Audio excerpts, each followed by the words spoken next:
Hello everyone. So today I'm going to give you a quick lecture on Unit 1. This is just more like a guideline for you to look at your readings and know what you're looking for and see what's important, what's not. So first of all, I want you guys to define what is sociology, because most of the times people have an idea of it, but they don't actually know exactly what it is. So I want you guys to read the concepts of what is sociology, which is basically the systematic study of the relationship between individuals and society. Another quick note is that I'm not gonna go further into any of those subjects because they are all well defined in my lecture notes posted for you to read. And here we start talking about the origins of sociology. So sociology emerged in the 19th century due to industrialization and urbanization. So during that time period of history, the social relations changed. The entire social dynamics was disrupted because in the past people were used to produce things in their homes, like things were more like homemade. Families were specialized in making stuff like shoes. One family was specialized in making shoes, and another one was specialized in planting. So with industrialization and urbanization, people went from a more agriculture setting to the cities. And with that, many social problems emerged, and that's how sociology arose as a discipline that happened in Europe. So we're going to see that the founding fathers of sociology are European. And sociology was inspired in the Enlightenment movement. So the Enlightenment was also a time period in history that changed the dynamics, that aristocrats and noblemen had a divine right to rule over commoners. So the Enlightenment broke that conception in society, and that's how sociology inspired itself in this movement. So, what is society? After all, what is society? It is comprised by ideas and social relationships. We look into groups and how they bind together into a common culture, and how the actions and beliefs of the individual affect society. So we study that through research methods. Sociology uses the empirical approach, which is basically the scientific method. We use qualitative and quantitative methods. We're going to have specific classes to talk about research methods, so don't don't be don't you don't have to pay attention to that right now, but it's gonna come around in class in other units. And basically the empirical approach says that we have to study something, we have to be able to sense that thing through our five senses, and we also have to be able to measure, to touch those things. So this is one of the reasons why that science was never able to prove the existence of God, for example, because we cannot see or touch.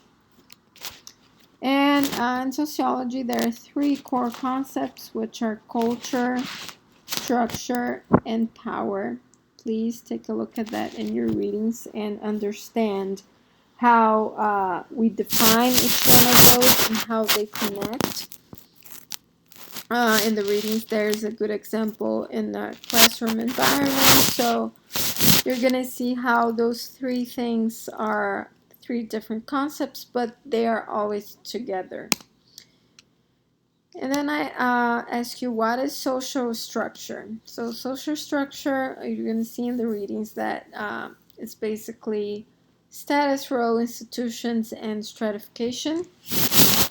But I want you guys to remember that stratification is another word for inequality, and we are going to have other units specific to the study of inequality. So this is just a heads up.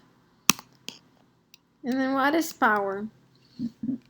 There are three different types of power: cultural, political, and economic. You can read more about those in the class material.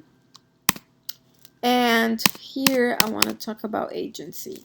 So agency is the choice we have to determine conformity to the rules and norms of society or deviance.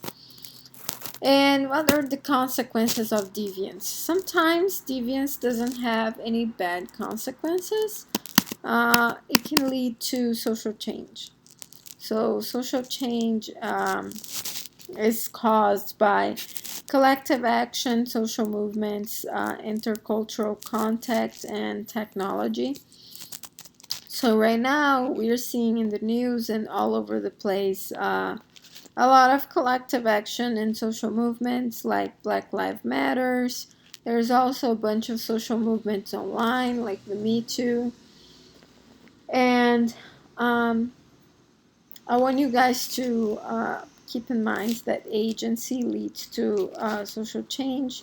And also ask yourself, how is our culture, structure, and distribution of power different from the past and from other societies? Because it's not the same way in all over the world. It's different in different cultures. So try to think a little bit outside of the box to see those core concepts of sociology in different societies and how they can work. And then what is ideology? That's something else I want you guys to keep in mind, to conceptualize. And also want you to take a look at dominant ideology in the text. And also I want you guys to think about how it is connected to culture, structure, and power. If you can understand this part, you can also you can always email me for office hours. And then here we can move on to talking about sociological imagination and perspective. So the sociological imagination is a concept that was in this essay called The Promise by C. Wright Mills. And it's conceptualized as the vivid awareness of the relationship between experience and the wider society. So what do I mean by that? So personal troubles sometimes are in fact public issues, and people tend to be confused about those things, and people don't have a sociological imagination. Sometimes people are going through unemployment, for example, and they may think it's their fault. It's because they didn't study enough, because they didn't look for good opportunities in their life, and that's not true, because unemployment maybe, or most of the times, it is a public issue, and that's pretty clear now in the COVID-19 pandemic, that unemployment is really a public issue. It's not necessarily related to a lack of will from the worker to work. So I want you guys to read about the sociological imagination and think about that. Try to come up with examples of how maybe your personal troubles or successes, because it can be your success as well, are related to public issues and are related to the group you are inserted. And then in sociology, there are 3 theoretical perspectives.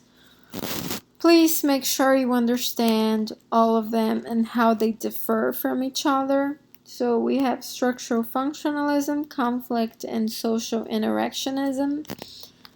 Structural functionalism and conflict look at society from a macro perspective, which means that they study systems, the healthcare system, the education system, the economic system. So macro, so just think about that word and big things. So those perspectives look at big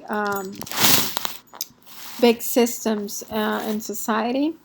And there's social interactionism, and as the name says, interactionism. It's a micro approach. It looks more into groups, and it's more focused on interaction, not necessarily focused on studying big systems, but sometimes it looks at how groups interact with systems and stuff like that. So make sure you understand those 3 and how they differ from each other. And here we're going to move on to talking about the theorists and in sociology. So I just want you guys to take a look at this timeline and perceive how structural functionalists looked at society. So they thought society had a linear progress, and also important here. There are some keywords I like to assign for those 3 theoretical perspectives for you to understand how they work. For structural functionalism, organic is the keyword I like to use because this perspective thinks that things in society happen naturally. In conflict, I like to assign the keyword mechanical because according to this perspective, the different parts of society are in constant friction, and it's not like they basically say that the structure in society is man-made. It's not natural. So that's why the keyword is mechanical. And for social interactionism, the keyword is interaction because it makes you think of that micro approach and how it's a little bit different from the other 2.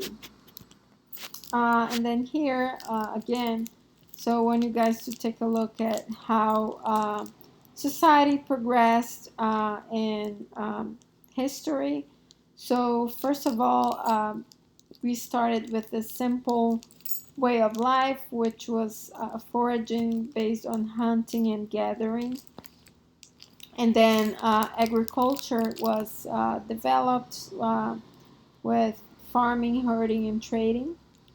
And then here is when sociology emerged as a discipline, which is in the industrial era, was which factories and mass production marked the big change in this part of the progress. And here's where we are.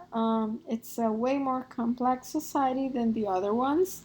It's the post-industrial society, and our technology is based on mass communication. So all these things down here are technologies, but as you can see, we progressed in technology over time, and now we're in the period of mass communication, which is basically the internet. So we have some theorists and theories that we're going to talk about. So in this timeline, you can see when the Enlightenment happened, which is a little bit before sociology emerged. So Kant was one of the first theorist in sociology. He was a positivist, which means he took this empirical approach with studying society. And then we have Durkheim. He studied social facts. His most notable work is about suicide. Maybe you have heard about him at some point. And then we have Karl Marx. He studied economic inequality and capitalism. And then Weber, he had concerns about science and modernity. He came up with the concept of Verstehen. So here Kant, he was considered the first philosopher of science. He was the one who coined the term sociology, actually. And he studied things of what is science. He focused on the positivism and how we could study sociology. And he was a structural functionalist. Then we have Durkheim. He was one of the key figures in turning sociology into an academic discipline. And he looked at social facts, like human behavior at the social level. I want you guys to take a look at organic and mechanic solidarity. It's in the lecture notes. It's not here on my slides, but that's very important to know about his theory. And he studied suicide. Uh, he found out that suicide was a public issue and not necessarily a personal problem, as I already talked about. The sociological imagination. This is a good example because he found out that suicide was due to social disintegration, and the primary victims of suicide in Europe, when he studied that between the 1800s and 1900s, was that white people, white farmers that were displaced, were more likely to commit suicide. The definitions of the types of suicide are in the lecture notes, so please take a look at that. And he was a structural functionalist as well. Remember that keyword, organic. Then we have Karl Marx. He was concerned with economic inequality. He looked at capitalists, and he thought there was only two social classes in society, which was the bourgeoisie and the proletariat. The bourgeoisie was the class that owned the means of production, and the proletariat were the workers. And he was pretty fond of communism. He thought that instead of having this linear progress, he thought that society was more circular. So, and he theorized that the timeline was started with primitive communism, ancient feudal and capitalism, socialism and communism. That hasn't happened because, according to him, for that to happen, the proletariat would have to raise and claim for a revolution, which is something that actually never happened. And he is the founder of conflict theory. And then the last one is Max Weber. He came up with the concept of Verstehen, which is about social empathy and being able to put yourself in someone else's proverbial shoes. He's also a conflict theorist, and his approach was from macro to micro. So he was a macro theorist because his approach, his theoretical perspective was conflict. But towards the end of his work, he was starting to look at more like micro perspectives, and how that's after him that people actually started looking at this last theoretical perspective, which is social interactionism. Um, and then I wanted to explain to you a little bit of the types of economic systems, because I know this theory can be quite hard to understand. There's also a lot of things out there talking about this types of economic systems. It's an election year. People are talking a lot about communists and socialists and the right and the left. So I want you guys to understand the types of economic systems. This is not in the lecture notes, and it will not be covered in your quiz, but I think it's important for you to understand this. It's also very interesting. So basically, there are two ways to distinguish between economic systems. One is who owns and controls the means of production, and two is the level of concentration. So here, one side, we have the private way of who owns and controls the means of production, and which is in this side it's capitalism, and on this side in socialism. And here is what's concentrated or deconcentrated. Here in the middle, I have some examples of countries that are in that level of concentration or deconcentration, and also the types of economic systems that they use. So on this side, who owns and controls the means of production is private, so it's basically capitalism. And capitalism looks at maximum profit and competition. So there's minimum government moderation there. On the other side, the means of production are owned by the public, the government. We call it socialism, and they claim for equality, collective goals. There's maximum government moderation and also public goods. So there are two types of concentration of socialism and capitalism. So as you can see here, there's no country in the extreme left of this line. So which means the U.S. is not 100% capitalists, because the U.S., Canada, they have welfare, and that characterizes socialism. So when they have welfare, they come up with a more deconcentrated way of capitalism.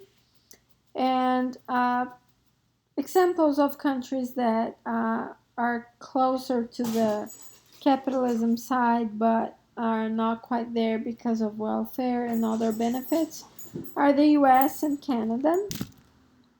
Here on the other side, about socialism, concentrated socialism happens in Cuba and North Korea. And here in the middle, there's Northern Europe, some countries like Switzerland, Sweden, Germany. They have this hybrid type of economic system. What does that mean?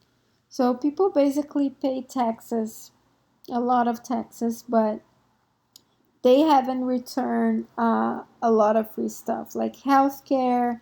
Also, they have education. Education there is free. It's good quality, and this is a good way of explaining a mix of those two types of economic systems. If you want to know more about that, just let me know. Send me an email that I can talk more about this. But for this class, I'm gonna leave it at that. I'm not gonna go further because I also don't want this video to be too long. And thank you. Have a good one, and I hope you guys are enjoying sociology.